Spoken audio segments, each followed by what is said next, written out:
पायाभूत सुविधा विकास, गुंतवणूक आणि जलसंधारण क्षेत्रात केलेल्या उल्लेखनीय कामगिरीबद्दल मुख्यमंत्री फडणवीसांना पुरस्कार प्रदान करणार इन्फोसिसचे संस्थापक नारायण मूर्ती यांच्या हस्ते होणार खरं तर पुरस्कार प्रदान होणार आहे।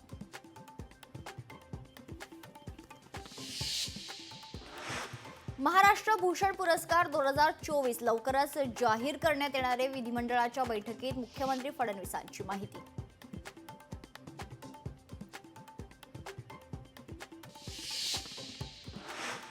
पिंपरी चिंचवडमध्ये ठाकरेंच्या शिवसेनेला धक्का, ठाकरेंच्या शिवसेनेच्या जिल्हा संघाटिका खरं तर सुलभा उबाळे शिंदेच्या शिवसेनेत पक्षप्रवेश करणार आहेत।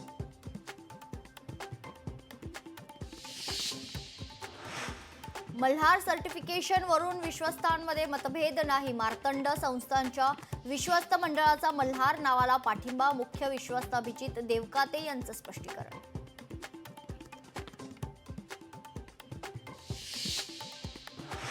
अहिल्यानगर जिल्ह्यातील मढी गावातील वाद शमला तर गावातील मुस्लिम व्यापाऱ्यांना व्यवसाय करण्यास मुभा, मात्र बाहेरील रूढी परंपरा न पाळणाऱ्या लोकांना बंदीच।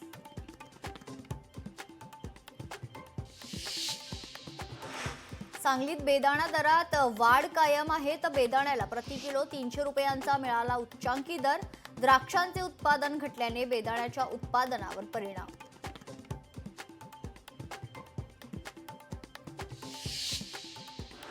देशभरात प्रसिद्ध असलेली सैलानी बाबांची यात्रेला आजपासून सुरुवात, उद्या पेटवण्यात येणार लाखो नारळाची होळी, देशभरातून भाविक यात्रेस दाखल।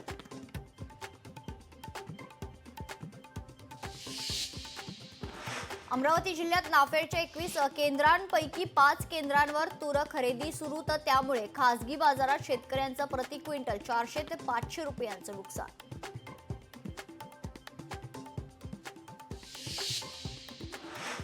सातारच्या कोयना धरणग्रस्तांचं पुनर्वसन रखडल्याने नागरिकांचं आत्मक्लेश आंदोलन, कोयना धरणग्रस्त संग्राम संघटनेच्या वतीने आंदोलन करण्यात आले, तर सरकारचं लक्ष खरं तर वेधण्यासाठी शेकडो धरणग्रस्त एकवटले। मुंबईतल्या लीलावती हॉस्पिटलमध्ये तब्बल 1250 कोटींच्या घोटाळ्याचा आरोप, हॉस्पिटलचे संचालक प्रशांत मेहता यांचा आरोप, तर माजी विश्वस्तांनी पुरवठादार कंपन्यांना हाताशी धरून घोटाळा केल्याचा त्यांचा आरोप आहे।